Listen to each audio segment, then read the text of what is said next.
We're fearlessly talking about the biggest stories that matter to you the most. Breaking news, John Calipari is finalizing a 5-year deal to become the Arkansas Razorbacks' next head coach, covering college sports like no one else.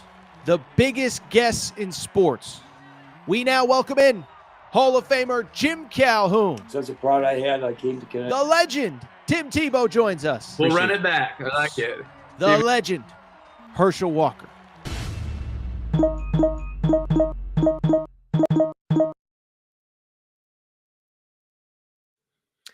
Welcome in, everybody. Thursday afternoon edition of the Aaron Torres Sports Podcast. I'm your host, Aaron Torres. Hope everybody's doing well. Hope everybody's having a great day. We do have a jam-packed show. Really quick off the top. One, do want to apologize a little bit. Did want to do a Wednesday afternoon reaction show to Tuesday.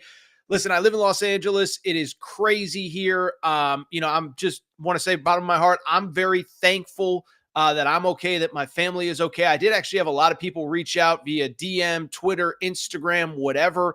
But I appreciate everybody's support. I'm fine, but there are a lot of others in the city of Los Angeles, not far from where I live included, who are not okay. So that is one why there was no show on Wednesday afternoon. Certainly want to send my support and just thoughts with everybody that's going through it here in Los Angeles. But I also do want to get back on track, do want to do a show.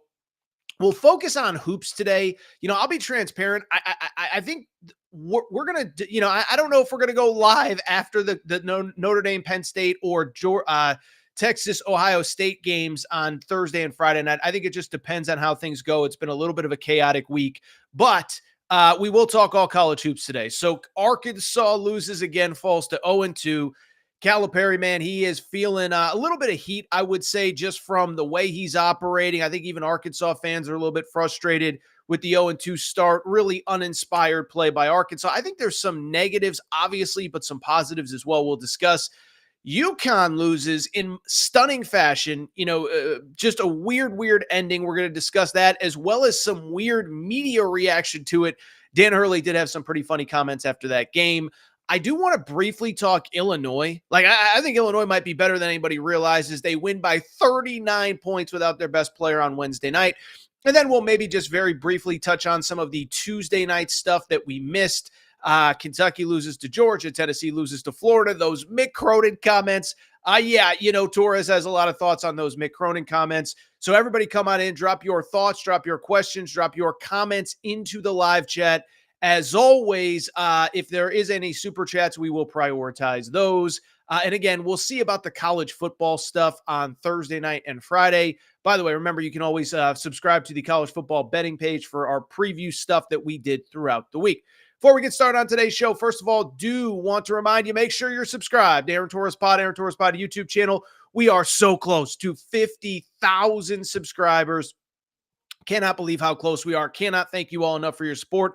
But let's get to 50K. Tell a friend, share with a friend. If they love college hoops, if they love college football, this is a show they should be watching daily. So make sure you're subscribed on YouTube. Also, Apple and Spotify as well. Go ahead and subscribe there. Download a few old episodes for Torres. Let's pump up those numbers. Let's get the Apple and Spotify algorithms going. But again, Apple, Spotify, as well as YouTube. Speaking of things to remember, reminders, etc., also I want to thank our friends. I want to thank our partners. I want to thank Collie Puffs and ColliePuffs.com. Okay, so Collie Puffs, we've talked about them a lot over the course of the last couple months. Incredible company, California-based. Knock on wood, I think everything's fine with them. Although I will tell you, this is how serious it gets here in Southern California. I buy Collie Puffs at the local store. They're nice enough to send me some. But one of the stores not far from me that I buy them from is no longer there. So it just shows you the severity of things going on in California. Not trying to be negative, just trying to show you the reality of what's going on. But very weird segue into a great partnership, a great relationship, a great friendship with Collie Puffs. If you have not tried them yet, I don't even know what else to tell you. These are the new age health food, delicious snack in your grocery aisle that you need to try out for yourself, okay? Baked, not fried, avocado oil, no grease. And I think what's even cooler is that they have a great story behind them, okay? Joey is a football fan, just like you, just like me. He is the founder, owner of the company. And really one day he was sitting on his couch young kids sitting there saying there has to be a healthy, delicious alternative to all the crap in the grocery aisle that my kids are going to like, that I'm going to like, that I can watching football, that my kids can bring to school with them. And he came up with Cauli Puffs. And so they are an incredible product. They taste delicious. Producer Matt got some, and he couldn't stop raving about them, okay? And so this is what I need you to do. I need you to go to CauliPuffs.com, try them out for yourself. That's CauliPuffs.com, CauliPuffs.com. Also, this is what I need you to do as well. If you want to try them, you're not really sure, you're on the fence, Cauli Puffs, never heard of them. They're available on Amazon as well. So go to Amazon.com and just search Cauli Puffs. You can throw them in your cart. You're already on Amazon buying stuff for the house, buying stuff for the car, buying stuff for the kids, buying stuff for yourself, buying stuff for your partner that they're not even supposed to know about. Throw some Cauli Puffs in. Try them for yourself. You're going to like them. We appreciate Cauli Puffs support here at Aaron Torres Media, as well as the Aaron Torres Pod. Thank you to Cauli Puffs for your support. With that said, it is a busy Wednesday. We'll get to some of it's a busy Thursday, excuse me. We'll get to some of the Tuesday night stuff, but I do want to do a full reaction to the Wednesday night of college hoops. There is no more time to waste, so let's go ahead and get to the topic of the day. Topic of the day, let's go down to beautiful Fayetteville, Arkansas. Let's go down to lovely Bud Walton Arena, which unfortunately was a little bit quiet on Wednesday night. That probably is a conversation that we need to have in the bigger picture about the state of Arkansas athletics.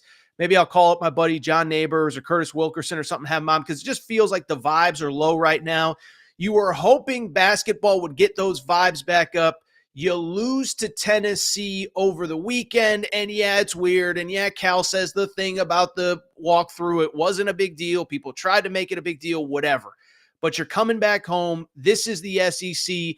Ole Miss is good, but this is a game you got to win. Good news early. Jumped out to a nice early, comfortable lead. It was as high as 29-20. It was about a 10-point lead throughout much of the first half. I went back and looked this morning. It confirmed 29-21 with about 6 minutes to go. You're in control. All of a sudden, a little slippage. All of a sudden, it's 33-33 at the half. And all of a sudden, Ole Miss basically runs away with the game on Wednesday night. They got the lead to as much as about 8-10 points in the second half. Arkansas was able to battle to a degree to make it a little bit more respectable. But in the end, it did not matter because Ole Miss beats Arkansas 73-66.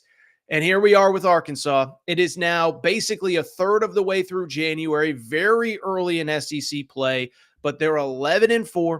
They're 0-2 in the SEC, basically have one good win against Michigan. And again, listen, we understand you go on the road to Thompson Bowling Arena on Saturday. That's not a place very many people other than Tennessee are going to win this year. But you got to come home. You got to get the win. You don't. And it is clear that frustration is brewing with the fan base. And obviously we know there's a back and forth between Calipari's former school, Calipari's current school about the state of, really frankly, let's be honest, him as a head coach. And so I want to break that all down in a second. But before I do want to hear a little bit of what John Calipari said after the game, because I do think it is going to frame our conversation about him. Play it, producer Matt. Like I said, I have a lot of faith in this group. I'm disappointed. I'm not discouraged. This league is really good. You're going to take knocks. It's just how it is. I was hoping we could get this game, but we didn't. So now we move on. Tomorrow will be our day for us. Friday, I'll work on the next opponent. Right now, we got to get better at how we're trying to play. And some of it's talking them through, showing them tape. Some of it will be drilling them on what we're doing and why. But, we just got to play winning basketball. And that means collectively. They were the better team today. They played and moved it and did their thing. They played like I play up 8 or 9. They grind it. That's how my teams historically play. That's what they did. But they kept us where we had our chances. So, but they're a good team. 2-0 in this league, you're a good. So that audio was via John Calipari's press conference. We did just jack it from the inside the Arkansas page. So shout out to, again, my boys John Neighbors and Curtis Wilkerson. That was from the press conference on Wednesday night. John Calipari says that he is not discouraged. I think the question now is, Arkansas fans, should you be discouraged? Should you not be? By the way, I already see some comments in the comment section. Bobby says it's year one. We're going to have a little bit of grace with Coach Cal. I think it was, let's see here. It was Bobby Hanks that said that. But at the same time, I want to dive in. I think, again, the fan base feels a little bit divided. There's obviously outside noise from Cal's previous job. I want to break it all down. Discouraged, not discouraged. Should you be, should you not be? Because I think there's some positives that are being lost in the negatives. I think there's certainly negatives that we absolutely have to talk about, but I think there's some positives as well. Now, listen, from the negative side of things, if you're frustrated, I don't think there's any argument that it's okay to be. Listen, this is the NIL world. This is the NIL era. I know it's a first-year head coach, and I know to a degree all these first-year head coaches are trying to figure it out. It's not just John Calipari. Mark Pope did lose a game on the road the other night. Louisville has been up and down as they figure things out under Pat Kelsey, certainly playing better. Eric Musselman at USC, I believe in that guy wholeheartedly, as everybody knows, but they're taking it on the chin right now a little bit. SM, all these schools, BYU, we loved everything that they were doing in the offseason. They're struggling a little bit now in Big 12 play. So I think everybody's dealing with it. The one thing that I would say that does frustrate me, just as an outsider, and the one thing I will say, I think I'm kind of an okay person to talk about this because, listen, I'm not a Kentucky fan. I'm not an Arkansas fan. I have no skin in the game of, is Arkansas good? Is Arkansas not good? Whatever. By the way, unlike some people in the media that will remain nameless, I actually like Cal. Every time I've dealt with him, he's been great to me. Okay, so this isn't a tear down Cal. This isn't a this isn't a that. And I do think it is worth noting, it is year one. Every first-year head coach to a degree is struggling. But I will also say this. There's one thing that is sort of kind of frustrating to me as a consumer of college basketball. And I'll be honest, I think it was a little bit of a frustrating thing for Kentucky fans towards the end of the Calipari era as well, is that you listen to that press conference. Listen, it's okay to try to be glasses half full. I'm okay with that. That part I have no problem with. We need to play winning basketball. We need to get better. We need to this. We need to that. But this was the frustration towards the end of the Kentucky thing, is that it's too much. If you want to call it excuse making, call it excuse making. If you want to say down, I think probably the right word is downplaying. It's too much downplaying when things go bad. And I do think, listen, I'm a fan like everybody else. Anybody who listens to this show is a fan. And so at the end of the day, like, you do want to believe that the guy that you're paying millions of dollars to is fired up, cares, and is mad when things go bad. Listen, we're going to play the Mick Cronin sound from Tuesday night in a little bit. But at the same time, like, you can criticize Mick Cronin for the delivery, the this, the that. But the one thing that I will say, you cannot argue that Mick Cronin cares. And if you don't believe me, just ask Mick Cronin, who basically said, yeah, I care more than everybody in this room, and that's a freaking problem. And so that, to me, is the thing with Calipari, and that was where the previous fan base got frustrated, is, listen, show some fire, show some passion, be angry after a loss in November and December. You can't sell us on it. Nothing matters until March, and then you lose in March, but then you're not winning along the way as well. It's okay to win meaningful games in November, December, and January. So it's frustrating even as an outsider to just sit there and say, like, man, like have some fire in your belly. And I do think that is probably maybe where my biggest criticism of Calipari is I still believe he's coaching. I actually think for the right reasons. I think he loves kids. I think he loves impacting lives. I think he loves helping people reach their potential, not only, on a basketball court, but in life, helping them get to the NBA, make millions, take care of their families. I believe that's what gets him out of bed in the morning. That's great. But at the same time, a byproduct of that is you still have to win games in college basketball. And I think that's where the frustration has been. And it does feel like, I know he cares, but it doesn't always feel like he cares when you lose it. And to me, it's like, dude, you're one of the winningest coaches in the history of this sport. I know there was a fire in that belly before, but is there still? So that is the negative. That is me being critical. For everyone says, oh, you never say anything mean about Calipari. I think I just did. I need to see a little more fire in your belly. Now, the flip side to that is this. I do think there's a silver lining, because I've seen everybody say, give up this, that, the other thing, whatever. The silver lining is this, is that I know Kentucky fans will tell you otherwise, but Calipari's teams in the regular season, they haven't performed in March, but in the regular season have actually gotten better as the season has gone along. You can argue with me. You can fight me because trust me, I had these fights all off season when the rosters were being put together and whatever. But the truth of the matter is that his teams do get better as the season goes on. 2022, remember, that was a team that was a 2 seed. Last year, the debacle everybody remembers in the NCAA tournament, what you forget before that is that Kentucky was playing as well as anybody in college basketball over the final month of the regular season. Don't take my word for it. Just use Google. Just go on ESPN.com. Just check the box scores. Kentucky won 7 of its final 8 games a season ago. Their only loss was at the buzzer to LSU. By the way, when I say 7 of their last 8 games, I mean in the regular season. I know what happened in the SEC tournament. I know what happened in the NCAA tournament. But they won 7 of their final 8 games to end the regular season, okay? They won at Auburn, which ended up winning the SEC tournament.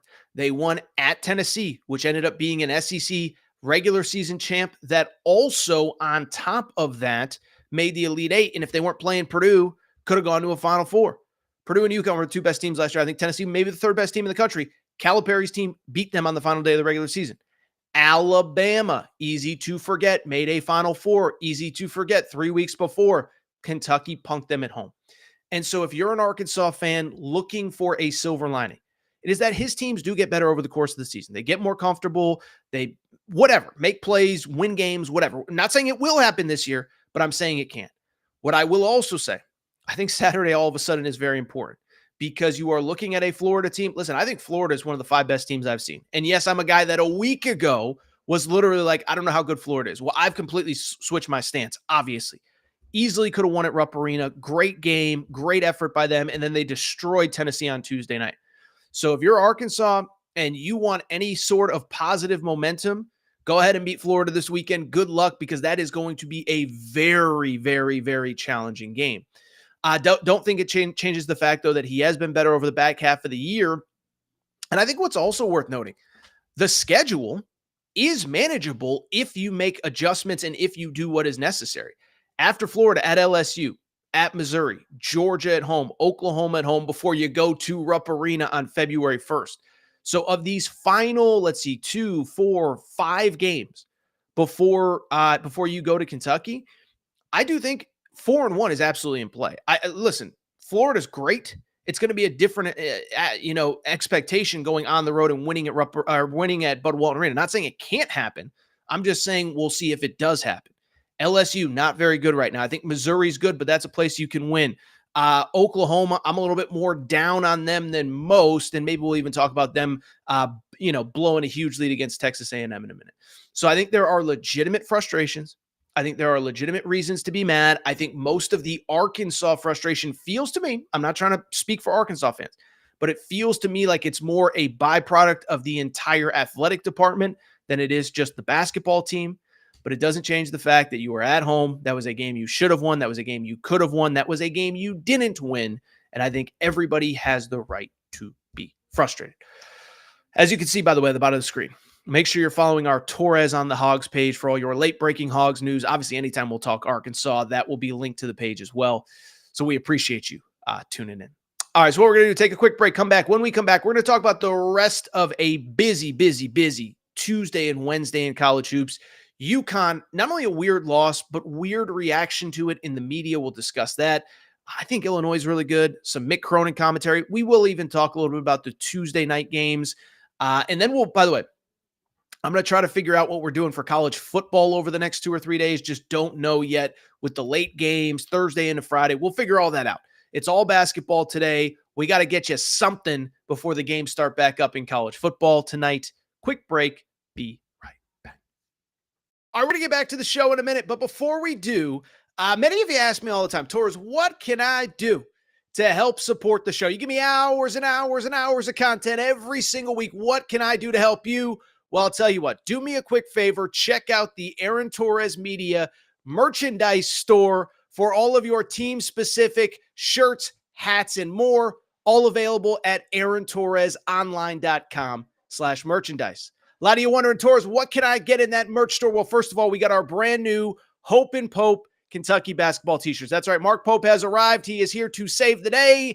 Get your Hope and Pope t-shirts there. Also, Arkansas fans, the Big Pig Invasion is here. You can get your tees there. Basketball School Alabama shirts. Mora Hurley 2024 UConn shirts for your tailgates at Rentschler Field, your games at the XL Center or Gamble. And oh, by the way, your Mike effing Woodson gear for Indiana. If you love football, we got you covered too. We got more Dion shirts and hats than we even know what to do with. The freeze warning has hit the plains. Auburn fans, grab your freeze warning tees now. And of course, our new era, new rules shirt applies to Nebraska football and its incredible fan base. We have more coming for the fall, plenty in stock right now. So make sure to check out the Aaron Torres Media merch store at aarontorresonline.com/merchandise. And you can always hit me up with any questions. Aaron Torres Podcast. All right, everybody. I'm back. Good to be back. By the way, even producer Matt doesn't know where I'm about to go right now. Producer Matt, we have late breaking news. I'm not going to do a segment on this, but remember, producer Matt, when I proposed an idea for the show on Tuesday, and you said, nobody's talking about that. Well, guess what? Just moments ago, Carson Beck announced he is entering the transfer portal. We did a whole segment on it. Everybody said, Torres, why are you talking about this? It's never going to happen. All I'll say is Cristobal Torres comes through again. Not Mario Cristobal, although I think that's one of the schools that is going to be recruiting him. But how about Torres? Listen, everybody makes fun of Torres. Oh, Torres, you don't know what you're talking about. You don't know this. You don't know that. Well, guess what? Torres tried to tell you. Everybody said, why are you even talking about this? Well, we got our answers. Producer Matt, give me a sec. We're going to get to some Calipari questions in just one moment. I got to tweet out the link to the Carson Beck thing from a day ago. Please forgive me, Gar.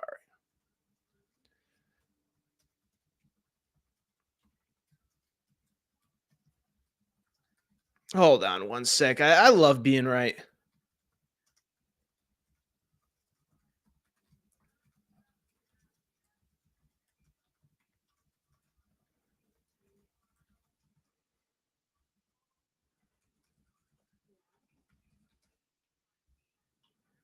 Give me a sec, people. I just guys, I'll say this. There's not much in life that makes me gets me going quite like being right. Hold on.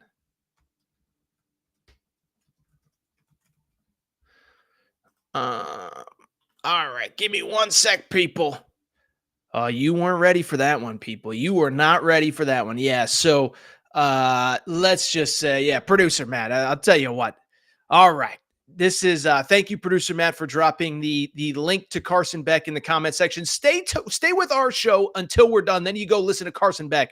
But we did talk about it on Tuesday's show. I threw it in the rundown because I thought it doesn't make sense that he wouldn't at least entertain the possibility. Carson Beck appears to officially be in the portal via Pete Nakos. So go ahead and check that out after. Let's get back to hoops, though. Producer Matt, let's pop up a question or two, please, about the state of Arkansas, and then we will get to some UConn stuff. All right. Bobby says, I guess people expected him to come in and have a national championship team. It doesn't happen. Kentucky looked awful last game. So are they going to get rid of Pope? No. I think that's fair. I think that's fair. And what I would say, I'd be curious. I would be curious. It feels like a lot of the noise about Coach Cal is coming from the fan base that he used to coach at, right? Got to tell you how bad he is. He's not good. He's not this. He's not that. I don't get the sense from Arkansas fans. I think there's frustration. I don't think it's anger. And I do think it's going to take time, and I do think it'll figure things out. By the way, to Bobby's point, Kentucky did not look good Tuesday on the road against Georgia. I think they have issues too, by the way. Love Lamont Butler. Don't know what I'm getting from anybody else on that team on any given night. So I think it's fair. I do think at some point, though, you do got to win games that matter. So if I'm going to, give Cal a little bit of a pass, I do also have to acknowledge, at some point, you do got to win games that sort of matter. And right now, you'd argue there's probably 5 really good teams that he has played. They're 1-4 in those games. By the way, we're going to get to Illinois in a minute because I think they're really good. Producer Matt, one more on Cal because I do want to get to some UConn stuff here in just a moment. Bobby says, glad you're okay, AT. Woo Pig Suey. It's Cal's first year, so there's a little grace in season 1. Yeah, thank you, Bobby. I do live in Southern California, not trying to make this about me at all. I just do want people to know the severity. Me, my family, my in-laws, everybody's safe. But I do want people to know the severity. This is no joke. We've had fires before. We've never had fires with 70-mile-an-hour winds, 100-mile-an-hour winds, which is what caused a lot of the chaos over the last few days. Right outside my building right now, there's a yellow hue, which is basically just embers that are still in the air. I can hear helicopters. So I don't mean to make it about me, but if you have family, friends in SoCal, please be checking in on them because it is a very serious situation. So, all right. So what we're going to do, let's go ahead and get back on track. This is a fun show. We have fun. We don't need to be serious all the time. All right, let's be fun. Let's switch gears and let's go ahead and talk about another big game from Wednesday night. And it was the UConn Villanova game. Wild game. It was going on the same time as Arkansas Ole Miss. I know people were probably flipping channels back and forth like I was.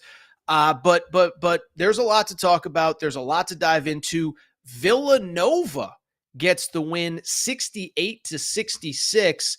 And just a wild game in the manner in which it went down. First of all, credit where it's due. I've talked a lot about UConn playing much better since the Maui Invitational. They had won 8 straight coming into Wednesday night, but we got to give Villanova some credit as well because they started out the year 3-4. You had guys like Torres that were basically just like, yeah, it's over. Just fire Kyle Neptune right now. He's never going to turn it around. Well, they have won 7 of their last 8 and are sitting at 4-1 in the Big East. Their only loss at Creighton. I know Creighton's a little bit down this year, but it doesn't change the fact that going to Omaha and getting wins is not easy. And so I want to credit Villanova for the win. I do want to talk UConn, and I got to talk about the wild finish to this game. Okay, so for people who were not watching, crazy game. UConn's up early. They trail at the half. They're down by as many as I believe 7 or 8 in the second half. And then as the game goes on, UConn does what they do, slowly chips away, slowly fights back, slowly this, slowly that. And all of a sudden they're in the game. And there's about 15 seconds to play. Alex Karaban, the guy that you can see on the screen if you're watching on YouTube, drives the lane, about 12, 13 seconds left in the game. Alex Karaban gets fouled, trailing 67-66 with, let's see just how much time was left. Oh, excuse me. It was closer to like 3 or 4 seconds. So I apologize. Alex Karaban gets fouled with about 4 seconds left. UConn trailing by 1. Now, what's worth noting about Alex Karaban, not only is he one of the, legendary players in UConn history, 2-time national champion, not only is he their leading scorer this year, but Alex Karaban on the season, even after last night, was hitting 78% of his free throws, hit 88.5% last season. And so I only bring it up because he's going to the line. Everybody's feeling good. He's going to get at least 1. We're going to go to overtime. He'll probably get 2. Misses the first one. Misses the second one. Villanova gets the rebound. Villanova makes 1 of 2 foul shots, and the game goes final. By the way, I don't know why I said 12 seconds. It was clearly like under 5 seconds to go. So I bring it up because crushing loss for UConn, their first loss since Maui. They are now 12-4 overall, certainly nothing to scoff at. But one, it was just insane to see the manner in which they lost. You have a player in Karaban that has literally never missed back-to-back free throws on 1 trip to the foul line his entire career. He's now a 4th-year player that has played in multiple Final Fours, Big East tournaments, Big East championship games, had never missed back-to-back free throws, but it happens. It's part of basketball. After the game, Dan Hurley was actually asked about it, had a very funny quote. Here is what Dan Hurley had to say about Alex Karaban missing 2 free throws at the line, essentially at the buzzer. 2 of them would have given them the win. 1 would have tied it, sent it to overtime. He missed both. Here's what Hurley had to say. He said, quote, "What I told him was to do when he feels sad tonight, just get off the bus when we get back to campus and do what I did after Maui." That was, of course, after UConn lost 3 straight in Maui, Hurley said. He said, just pull out your box of rings and maybe just kind of play with your back-to-back national championship rings and get ready for Georgetown. So Dan Hurley certainly making light of it. He did say you had to eat SH you know what in situations like this, not literally, but metaphorically. and then says, hey, you're feeling down, just pull out your box of national championship rings and play around with them. You're going to be fine. What was a little bit disappointing, though, I will say this, UConn alum, proud of my school, proud of my fan base, whatever. Some weird social media reaction. First of all, the Barstool on UConn account. Listen, I understand it's a college kid running it, whatever. He puts out the get ready to learn LinkedIn buddy. Again, I'll give him the benefit of the doubt. I think there were a lot of UConn fans that were frustrated with it. I assume it's a college kid that's running it. Didn't think it was the perfect thing, again, for a player like Alex Karaban. What was disappointing, though, was the local Fox affiliate put out this tweet after the game linking to an article that said, quote, Kara Brick, UConn loses heartbreaker to Nova 68-66 after captains missed free throws. Not good. Fox 61 eventually deleted it. And listen, it isn't the worst thing that has ever been put out. But at the same time, local news outlet, and I think where UConn fans got frustrated, Alex Karaban is quite literally one of the greatest winners in the history of college. It's one thing if another fan base, if another, if a Villanova website, if a Providence website, if a Sierra, whoever puts out stuff like that.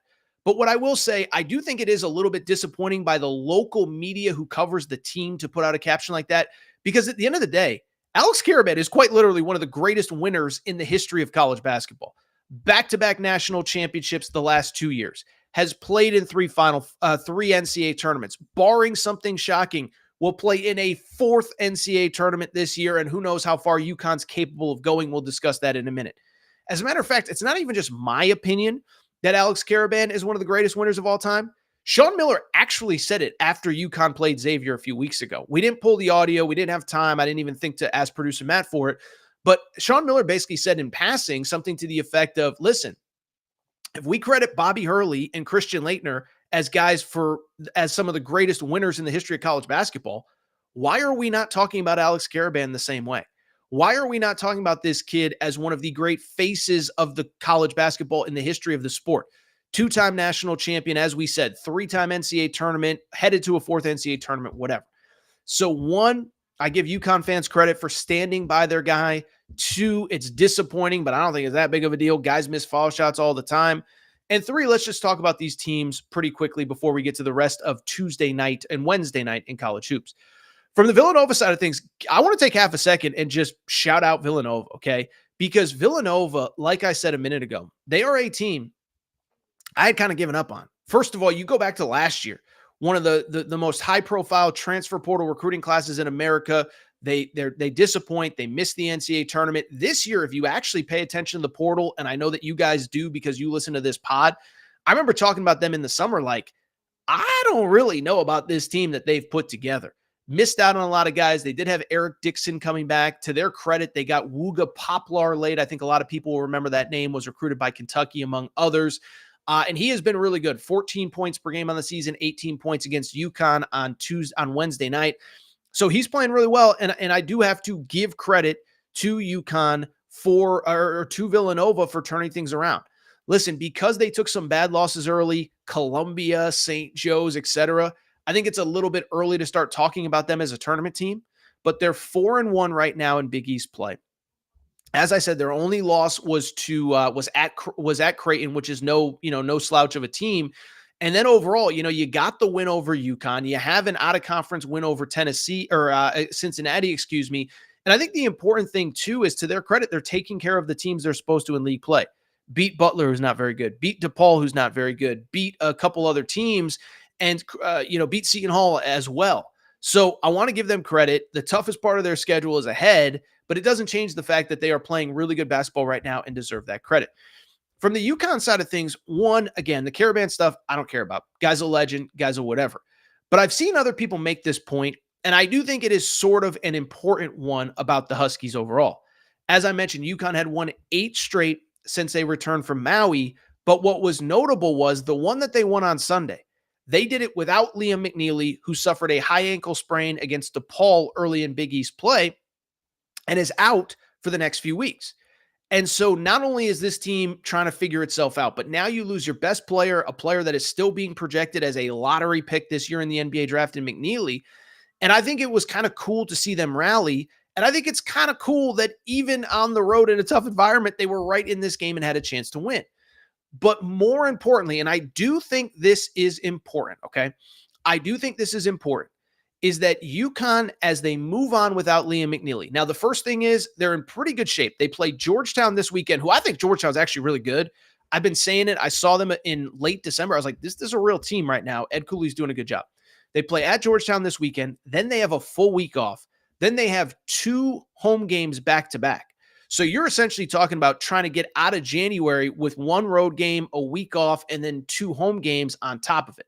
So in my opinion, this whole thing with Liam McNeely comes at a good time.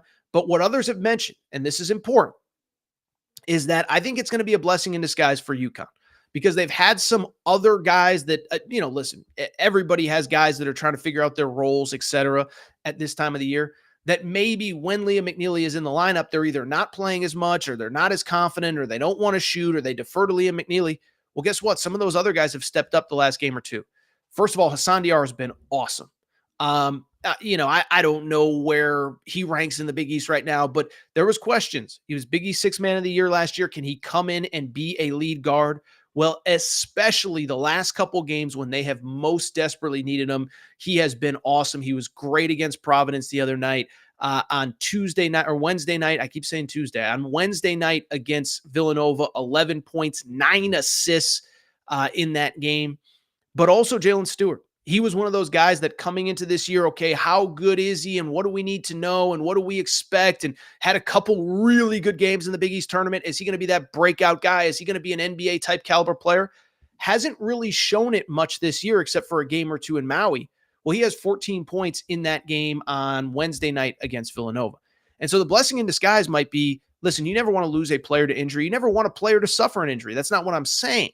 But what I am saying, and what I do think is worth noting, is that if other guys can step up, if other guys can get confidence, that to me is a big, big, big deal and a great sign for this team going forward. So for UConn, you have Georgetown this weekend. That is going to be a really tough game. I think it's a 2 p.m. Eastern start in DC. To UConn fans' credit, they always bring a big crowd.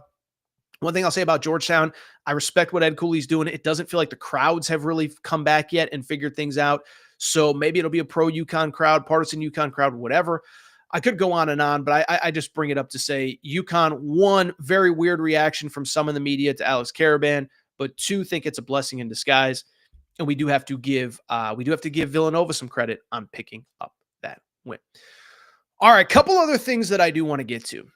And I want to switch gears and I want to talk about a team and frankly a conference that I don't think that we've talked about enough here on the Aaron Torres Pod YouTube channel. And that is the Illinois Fighting Illini, but more specifically the Big Ten and Big Ten basketball. Listen, I think the Big Ten's a little down this year. We obviously certainly talked a lot about Purdue at this time last year.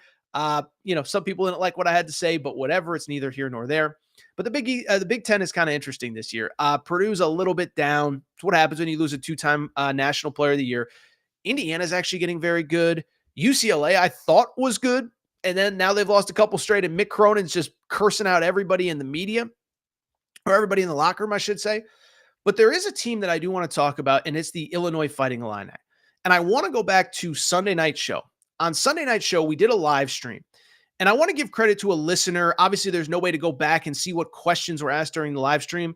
But it was a listener, I think it's like B99 or B9999 or something like that. I believe he is a big North Carolina fan of all teams for some reason. And he put a question in the comments that we used on the show. And he said, Torres, do you think that Illinois has the highest upside of anyone in college basketball?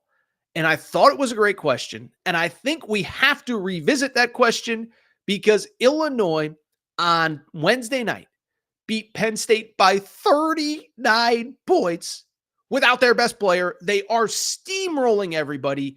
I think you can argue they are playing right now as well as anybody in college basketball. But also to the question we got 2 or 3 days ago, I think there is a legitimate argument that this team has as much upside as anybody in the sport. Listen, last couple weeks have been great. That game on Wednesday night was a freaking statement, okay? So Illinois was without not only their best player, but a guy that, again, he's maybe I don't think it's hyperbole. He might be my favorite player to watch in all of college basketball. Kasparas Yakashonis, he is a Lithuanian point guard. I've said it 100 times. Listen, it's unfair. I hate comparing high school players and college players to established NBA guys. So I'm not saying this guy is this guy, but he reminds me so much of Luka Doncic. Not saying he's going to be Luka, not saying he is Luka. I'm saying he reminds me of Luka. Big guard, 6'6", maybe 6'7", gets to all his spots, great passer, great in the pick and roll. He is playing at an All-American level as a true freshman in college basketball, and he's going to be a lottery pick this season. And he did not play on Wednesday night against Penn State. This kid is averaging 16 points, 5 rebounds, 5.5 rebounds, 5.5 assists, 41% three-point shooting on the season. So if I talk more Illinois this year, forgive me, but I love watching him play. But the crazy part was Illinois won without him on Wednesday night. They destroyed Penn State, who was actually playing very well. And this shows you the depth of this team, the talent of this team, and the capabilities of this team, as well. Ben Hummerkaus, probably, I don't know if it's his best game. I actually really like his game. He finished with 21 points in this game, 5 of 9 shooting from 3. He's one of these veteran, older transfers, came from the Missouri Valley. I believe he started like D2, D3, but he's kind of that perfect, pace and space, 6'9", 6'10", power forward type that can hit threes. Like I said, 5 of them on Wednesday night. Will Riley has been playing really well. The kid that I really like, Merez Johnson, big man off the bench, had 20 points in this game, but I just love the effort that he plays with, the energy that he plays with. And then I think as importantly, there were a couple of transfers I remember talking about in the offseason when they committed. I know some of those guys are transfers, by the way. Hummerkaus is for sure. But Trey White came from Louisville. Now, remember, I live in Southern California. It was interesting because 2 years ago, Trey White was at USC. He was awesome. Goes to Louisville, he takes a step back, and I was like, I still think that kid's pretty good. Well, he had 20 points on Wednesday night, and I think he's starting to play his best basketball. 20 points on Wednesday night, 17 on Sunday against Washington, 20 last Thursday against Oregon. By the way, Big Z's, Zvonimir Ivisic, his brother Tomislav Ivisic plays there as well. And you look at this team, one, I think they're perfectly built. And they're playing insane basketball. You know that they've quietly won 6 of their last 7 games. This is the Illinois Fighting Illini. And it's not like they haven't played anybody. They've won 6 of their last 7. They beat a Wisconsin team who's actually playing really, really, really well. Their only loss, by the way, during that stretch was to Tennessee in a loss essentially at the buzzer. Come back, beat Missouri in the bragging rights game. That was a really fun game. I watched that live. Then, of course, last week was the statement game. 32-point win against Oregon when Oregon was ranked in the top 10 at that time. It was the biggest loss ever for a top 10 team at home. Illinois puts up 109 on them, and then they come back and they do what they do. They beat Washington the other day, and then they fly home on short rest and take care of business against Penn State by 39 points, again, without their best player. And so when I look at Illinois, what stands out to me is a couple things. What stands out to me that feels pretty obvious is that, one, they're very talented. They're playing good basketball. But to the original question, do they have as much upside as anybody in college basketball? I think the answer is yes, and let me explain why. I am not saying today that Illinois is better than Tennessee or better than Auburn. By the way, they're pretty close to Tennessee because they almost beat them at home. I'm not saying they're better than Auburn. Not saying they're better than Tennessee. Not saying they're better than Iowa State. But here's the thing. Auburn, that whole team is seniors. They're awesome. Auburn's the best team in college basketball that I've seen. But the big question to me is pretty straightforward.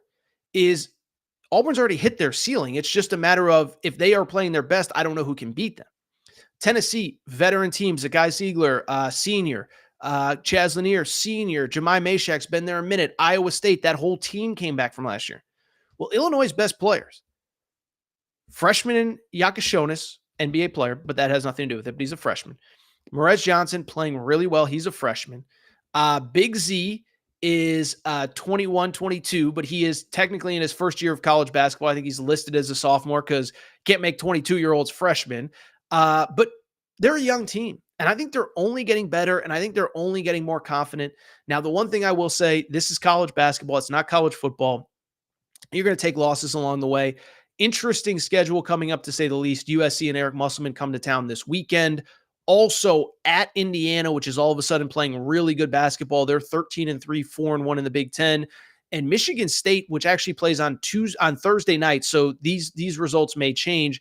Michigan State is undefeated in Big Ten play as well. But I got to give credit to Illinois. To me, I really think they might have as much upside as anybody in college basketball. Next week, by the way, maybe we do our updated not top 25, our updated Final Four national championship picks.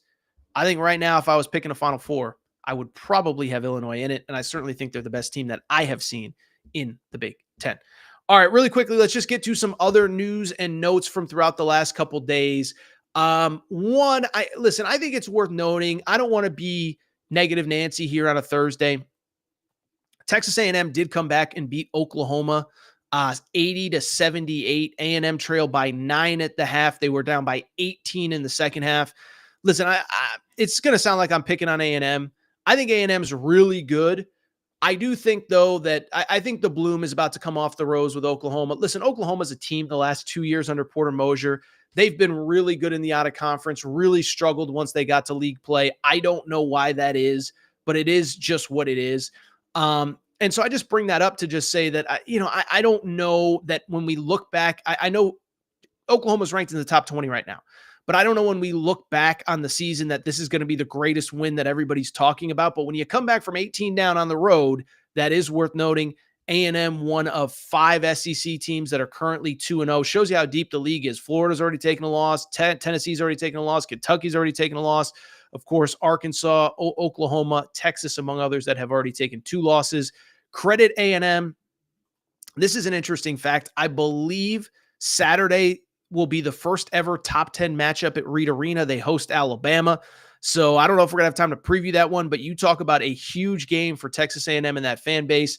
They get the win on Wednesday night, improve to 2-0 in league play. They host Alabama on Saturday. Really quickly, some scores from Tuesday. Listen, Kentucky, we did a deep dive on that Georgia game the other day. This is my thought on Kentucky losing to Georgia. I said it, and I believe this, is, listen, the refereeing was abominable. Kentucky, what was it, plus 19, Georgia was at the free throw line. I don't believe that's why you lost the game, though. I think it's a part. I don't know if it's the reason. 6 of 29 shooting from 3 doesn't help. But I go back to the segment that I did yesterday. Full segment on YouTube. We did it from the hotel in downtown LA. With Kentucky, this is my honest analysis. I need more consistency from people other than Lamont Butler. And I know some of it was foul trouble and some of it was the whistles.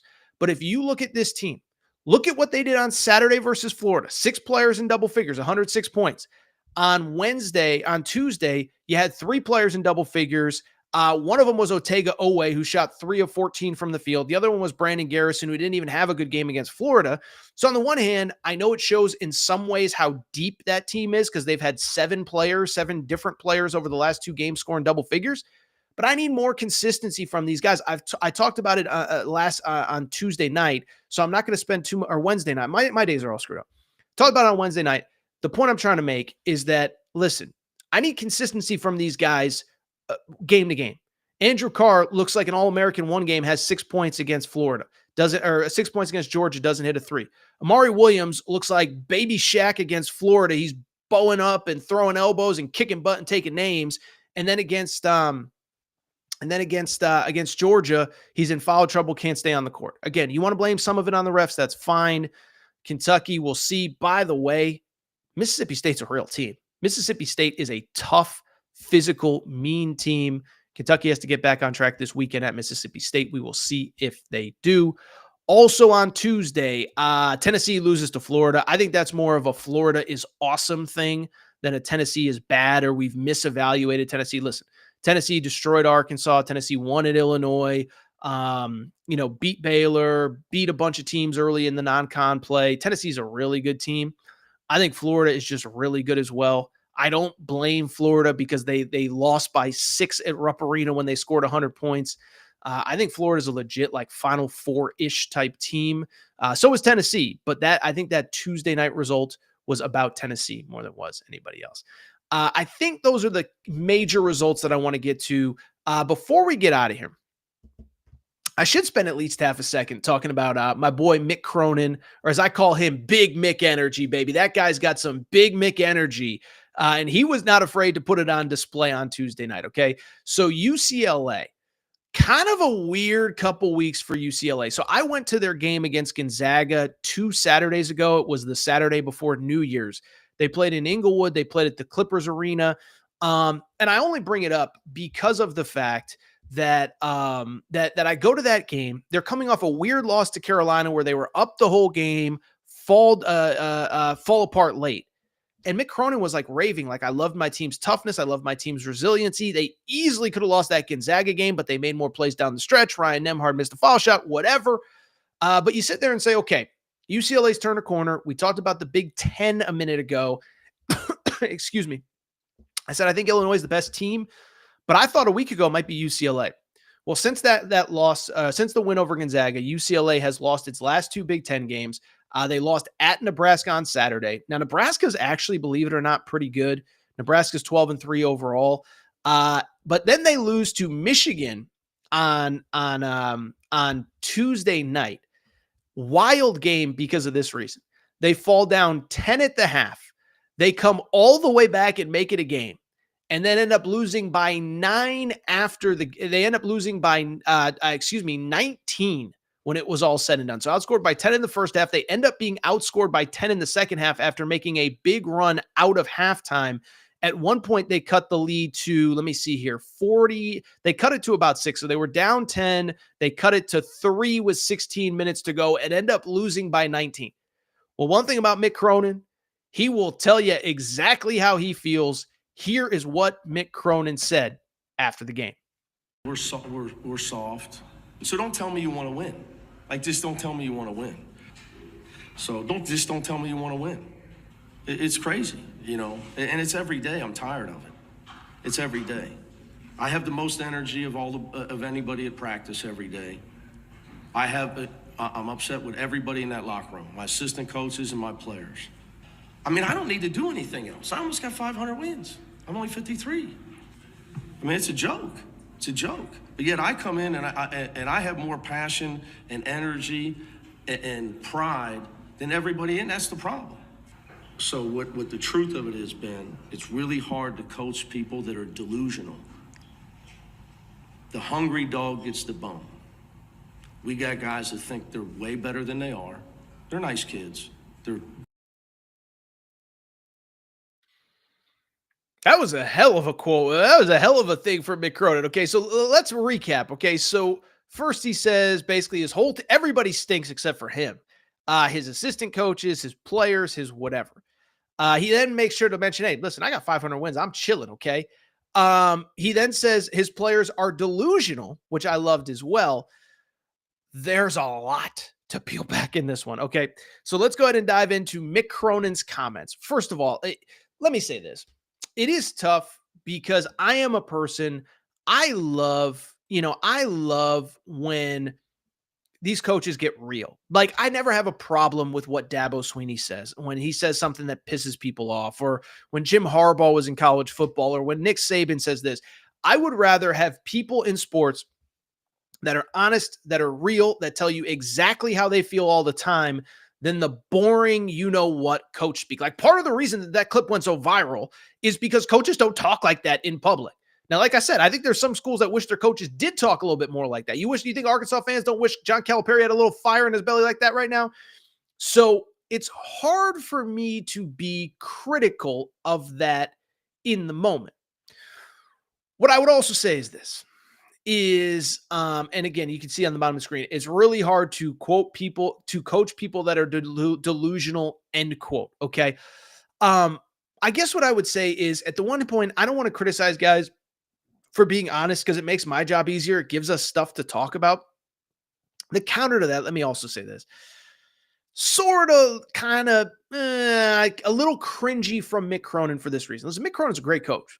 Great coach. I get to spend a little bit more time around that UCLA program than most because of proximity, but it's a little cringy for this reason.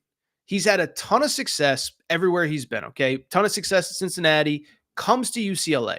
He inherits a lot of talent, and the one thing he deserves credit for, he kept all of that talent on campus. No transfer portal, no guys leaving. He kept guys for 3 or 4 years. Tiger Campbell, remember him? Jaime Jaquez, who's obviously playing great in the NBA. None of those guys were recruited by Mick Cronin, but he deserves credit for retaining them. Then they all leave last year, and what happens? He ends up recruiting a bunch of international guys. And I think at the time, UCLA didn't have the NIL money. The portal stuff is weird because I've heard mixed things about UCLA being able to get transfers in.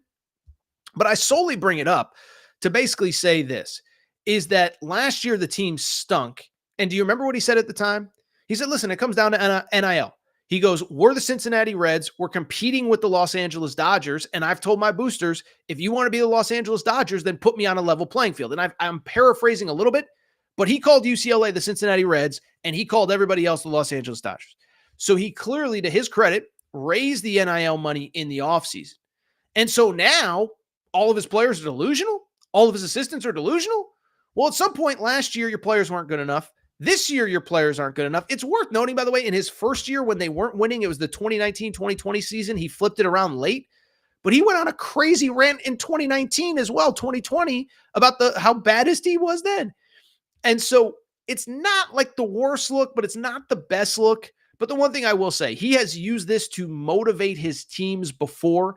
Again, 2019, you could go back and look at it, was his first year, 2019-2020. Team was terrible at a certain point. Matter of fact, I'm going to go ahead and look it up really quick because I'm kind of curious on this. But his team was terrible early. He inherited a bunch of guys. If you remember, Alfred was fired in I think he was fired either Christmas Eve or New Year's Eve. So the whole team had played under an intern for half the season. But you go back, they lose to Stanford. I'll never forget this. They lose to Stanford on a Wednesday night, fall to 8-9 overall. By the time the season was canceled in the Pac-12 tournament, that was the year the tournament was canceled, they were 19-12 and very much on the bubble. So you go from 8-9 to 19-12, not great at math, but that's 11-3 over the final 2 months of the season. So Mick Cronin has done this before.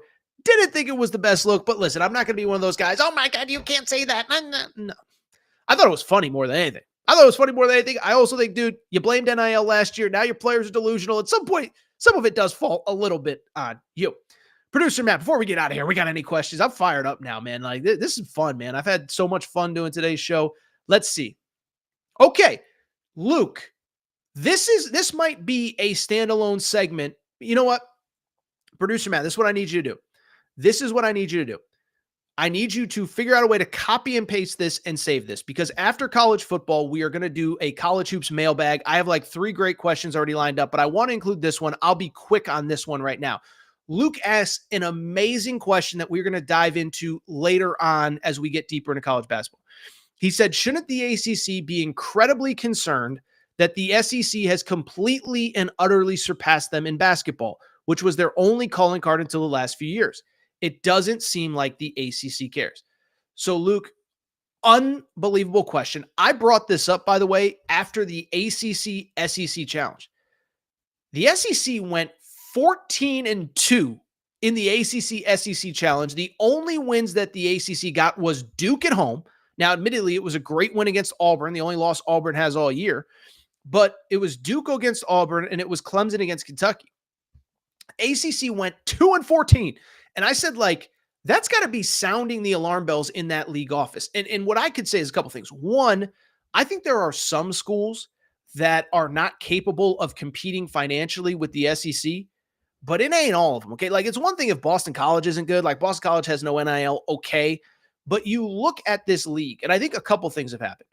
One, I think half the league just can't compete financially in the upper levels of sports.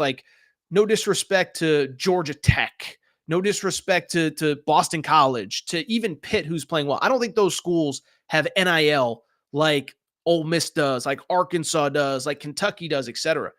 The other thing, you know what it is really, and I think this is part, by the way, you know who actually has no NIL, not no, but they don't have as much NIL as you think? North Carolina. And that's going to be a separate segment because Caleb Wilson, one of the last big players in the class of 2025, is going to commit here soon. I think it's going to be Kentucky over North Carolina. And when that happens, they're going to have lost AJ DeBonsa, Braylon Mullins, Caleb Wilson, whatever. And North Carolina's got to start raising some money. And I know, the house settlement's coming and schools are going to be able to pay players. Guess what? They're going to pay players on top of what the school can pay them. There's still going to be collectives. There's still going to be NIL. Ross Dellinger wrote an article about it. I haven't had a chance to read yet. But yes, the ACC should be worried. I think the other thing that has happened in the ACC, I think they've got a little too cute with their hires. I think listen, it's one thing. I mean, it's tough for me to say, but think about the ACC the last 5 years. The 4 biggest jobs in that league have opened: Duke, North Carolina, Louisville, and Syracuse. All 4 schools have made a hire with 0 college basketball games coached. Now, obviously, Louisville has since made another hire, Pat Kelsey, who looks good, but think about it. Duke hires Shire. He's looking pretty good. Hubert Davis, we'll see. They got to, he can't miss the tournament again. But did make a Final Four, did win the ACC. I think he's fine. I don't think he's elite. And then Syracuse is nothing with Red Autry, but in his defense, they were nothing with Jim Boeheim. And so in my opinion, that's where it starts. Go get real coaches. Like I'm sorry, you could criticize Arkansas for whatever, for stinking, but they went out and swung a big stick when John Calipari was available. Ole Miss hires Chris Beard. I don't care about the baggage. They were willing to pay. Florida gets Todd Golden. You look at Todd Golden. Listen, who was he? How do we know he was going to be good? He had just made an NCAA tournament as an at-large at San Francisco. These are real coaches. These aren't dudes that have been sitting on the bench for 10 years or whatever and just are the next guy in line. And so I think, to me, one, Duke is fine. North Carolina's got to get their NIL right. NC State, I don't even know what the heck to make of them because they should be better than they are. I know they just made a Final Four, which is crazy. I'm literally wearing my 2024 Final Four shirt here. NC State was in the Final Four last year, but they got to figure out their coaches. League's not very good right now. Producer Matt, save that though, because we're going to get to that because I need more time to let it resonate in my little noodle here. What else we got? Anything interesting? Is that it? James brings up a good point. SEC teams won't be defined by road losses. Home losses will define them. And I think that's where Arkansas fans are frustrated. Okay, we'll give you Tennessee on the road. Nobody's winning at Thompson Bowling this year unless your name is Rick Barnes and you have Zakai Ziegler and Jemai Mashak on your bench, okay? But the counter cannot be that you lose to Tennessee and then you lose to Ole Miss at home. And so, like at Kentucky, I'm not really freaking out. Not yet anyway. You lost to Georgia, okay. Mississippi State's tough. You got to come back and win the games at home. But I do agree with that concept. It's defined by winning games at home. And by the way, this isn't college football. It's not 12 teams in the tournament. We got 68 spots, and as long as you take care of business at home, you should be fine. What else we got? We'll get out. Maybe this will be the last one. We'll get out of here. Peanut B Posse says, I'm thinking 10-8 in the SEC probably gets a 3 seed in the NCAA tournament for Kentucky. Tough to say. This is one thing, guys, and for people who are new to the show, and I know we've had so many people find us over the last year. I appreciate it. One thing I'm not great with, and I don't try to be great with, is bracketology. Like, that is one thing people try to tell me, oh, Torres, if my team goes 5-1 in the next 6, can we get a 6 seed or a 4 seed? And I'm like, I don't know. How's everybody else doing? I will say, I do think for Kentucky specifically, 10-8 gets you in pretty good shape, assuming you don't take any catastrophic losses. And I don't even know if there are catastrophic losses to take in the SEC. And the reason I'm not worried, because think about it. First of all, let me say this.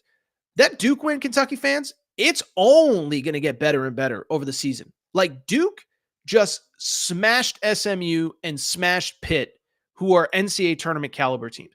Like, the reality is Duke, if they go anything worse than like 18-2 in the SEC in the ACC, I'll be genuinely shocked. Like, I know I just said I don't do bracketology in January and even early February. I think like we can pencil in Duke for a 1 seed right now. I feel pretty confident about that. They're not, unless there's awful injuries that nobody wishes on anybody. Duke's getting a 1 seed. So that Kentucky, that win's going to hold up. And then obviously Gonzaga, like that win's going to hold up. I know the WCC is tougher. Gonzaga's going, they only play 16 league games, but Gonzaga's going 14-2, 15-1. Gonzaga, let me see real quick. I want to see what Gonzaga's what Gonzaga's resume is, what their win-loss record is right now. All right, so let's see here. Gonzaga, as we speak, 13-4. So that means they have played 17 games. They have 14 regular season games left. Like, if they're anything worse than 25-6 at the end of the regular season, I'd be stunned. And then that doesn't even include some wins in the conference tournament. And so I just bring it up because I do think that I think Kentucky is going to end up 10-8. Should be fine because they're going to have some really good wins that hold up. By the way, the Florida win's going to hold up. People are just going to lose in the SEC because the league is so good. Anything else? We've got a good crowd here. Can't believe the ACC hasn't grabbed Nova and UConn. It makes zero sense. The only thing I'll say on that B99, by the way, B99, I think you were the guy that gave me the Illinois idea. So shout out to you from the other day. The only thing I'll say, I don't know that there is a ton of enthusiasm. I guess that's the right way to put it. I don't think there's a ton of enthusiasm from like UConn's side of things to join the ACC because I think the presumption is that the ACC is about to fall apart. And so if, let's just say hypothetically, like if Clemson, like when the ACC falls apart, if Clemson and Florida State leave, well, guess what? Somebody's going to want North Carolina. Somebody's going to want some of these other schools. Maybe Louisville. Louisville's good in football and basketball. So then you're joining the ACC for what? To play with Boston College and Wake Forest? I don't think so. So listen, I think if the ACC came at UConn strong and was like, come join our league, 10 years, whatever, we still have on this TV deal, that's fine. But I think UConn's kind of sitting there saying, I don't really know because I don't know what your league is going to be after everything breaks up. We know that Clemson and Florida State are going to be in demand. We know that North Carolina is going to be in demand. Louisville should be in demand. So it's tough to say. Really quickly, by the way, I still have been told the Big 12 believes like in the next 12 months that the ACC is going to fall apart. I think I'll let the lawyers figure it out. Smart lawyers are trying to destruct that contract, but smart lawyers wrote that contract in the first place. So I'm just not sold that it's going to be that easy. Producer man, if we have one more good one, then we'll go ahead and get out of here. I like seeing Cal in the checkered red jacket. Makes me See, now this is a question, okay? It's more of a comment than a question. Nobody. I like seeing Cal in his checkered red jacket. Makes me nostalgic for old Pizza Hut tablecloths. It's good. It's good. That made me laugh. I mean, made me laugh. What can I say? We're going a little bit off the rails here to end today's show. All right, I'll tell you what. I think that's it for today's Aaron Torres pod. 2 college football semifinals tonight. I don't know, or 2 college football semifinals the next 2 days. I don't know yet what our plan is. I'd like to come here and be, we're going to be live at 11 Eastern. It's like Penn State, if Notre Dame wins 20-6, like, I don't know. We'll see. I'm not saying no, but it's not a definitive yes either. All right, if you're not subscribed to the show, do me a favor, make sure to do so. Apple, Spotify, Amazon Music, Google Music, wherever you get your podcast, please make sure to subscribe. Also, make sure to rate and review the show. Go ahead, give us quick 5 stars. Let us know what you like, what you don't like, all that good stuff. Make sure you're following on social media, Aaron_Torres on Twitter. By the way, B9999 says, he said right now, as I'm logging off, he said, UConn Syracuse in the Big East tournament was the best game I've ever seen. Fun fact, Torres was at that game. 6 overtime game, 2009. A little bit of Kemba Walker, a little bit of AJ Price, Hasheem Thabit, Johnny Flynn. Really fun fact on that, actually. When I used to be a writer, when I used to be a Big J journalist, I did an oral history of that game. 6 overtimes for FoxSports.com. Unfortunately, FoxSports.com got completely shut down and then reopened, and I think that has been lost to time. But I was at that game. I interviewed Calhoun, years after. I was at the game in 2009, and probably about 15, 16, I interviewed Calhoun, Boeheim, Kemba, Johnny Flynn, a couple others. I can't remember everybody else. Devendorf, I think I interviewed. I can't remember everybody, but it was a great game. I'll say this. I actually feel bad for Syracuse that, like, this is what's become of their program. They need to get they need to figure out a way to get back in the Big East. I don't think it's going to happen, especially with the success of their football team this year. But yeah, I was at that game. Maybe we'll do like a little Torres oral history on that when we get some point in the summer when we're bored. But I'll tell you what, I'm going to go ahead and get out of here. If you're not subscribed to the Aaron Torres pod, please make sure to do so. Apple, Spotify, Amazon Music, Google Music, wherever you listen to podcasts, make sure that you are subscribed. Make sure to rate and review the show. Go ahead, give us a quick 5 stars. Make sure you're following on social media at Aaron_Torres on Twitter, at Aaron Torres pod on Instagram, Aaron Torres podcast questions at gmail.com. B99 is still talking about the 6 overtime game. We'll add that to the mailbag. I'll tell stories about that game. I like to joke. I went with a girl that I was dating at the time. I think the game lasted longer than the relationship did, but it was a historic game. Best game I've obviously ever been to. We'll save that one for the mailbag probably next week or after football ends as well. Thank you, everybody, for listening. Appreciate everybody's support. Time for me to get out of here. Shout out to Torrin Craig. Shout out to Rachel, who hates my voice. Shout out to JJ Redick, you F-head. Unblock me, bro. By the way, JJ Redick, I will say, I thought he handled himself really well after the Lakers game on Tuesday night with everything going on in Los Angeles. Sent out a very positive message. Lakers game I did just see is postponed. Time to go. Appreciate everybody's support. Maybe back tonight, maybe back tomorrow night, maybe not back till Sunday.